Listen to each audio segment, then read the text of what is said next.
Welcome to MFN Artistry. Today we continue our journey through the book of Exodus, diving into chapters 3 and 4, where Moses receives his divine calling at the burning bush and struggles with doubt and fear. Let's explore this pivotal moment in salvation history. We find Moses in Midian, tending the flock of his father-in-law Jethro. He leads the sheep to Horeb, the mountain of God. There something extraordinary happens. A bush is engulfed in flames, yet it is not consumed. Drawn by this miracle, Moses approaches the bush and God calls out, "Moses, Moses." Moses responds, "Here I am." God tells him to remove his sandals, for he is standing on holy ground.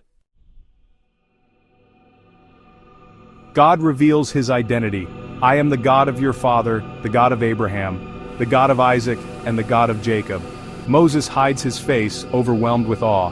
Then God says, "I have heard the cry of my people in Egypt. I am sending you to Pharaoh to bring them out." When Moses asks what name he should give the Israelites, God reveals his sacred name, "I am who I am." He instructs Moses to say, "I am has sent me to you." But Moses hesitates. "Who am I that I should go to Pharaoh?" he asks. He worries the people won't believe him and confesses his lack of eloquence. "I am slow of speech and tongue." God responds with patience and power. He gives Moses 3 signs to prove his divine commission. His staff turns into a snake, his hand becomes leprous and is healed, and Nile water turns to blood. Even after these signs, Moses begs, "Please send someone else." God's anger flares, but he offers a solution. Aaron, Moses' brother, will be his spokesman. God will teach Moses what to say, and Moses will relay it to Aaron. Finally, strengthened by signs and reassurance, Moses agrees.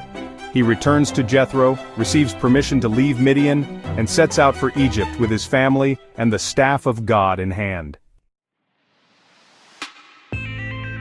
Aaron meets Moses at the mountain of God. Together they return to Egypt. Aaron speaks to the elders, performs the signs, and the people believe. They bow and worship, trusting in God's promise of deliverance. Exodus chapters 3 and 4 show us that God calls the unlikely and strengthens the weak. Even in our fears and shortcomings, God says, "I will be with you." Thanks for watching. Be sure to like, subscribe, and stay tuned for chapter 5 as Moses confronts Pharaoh.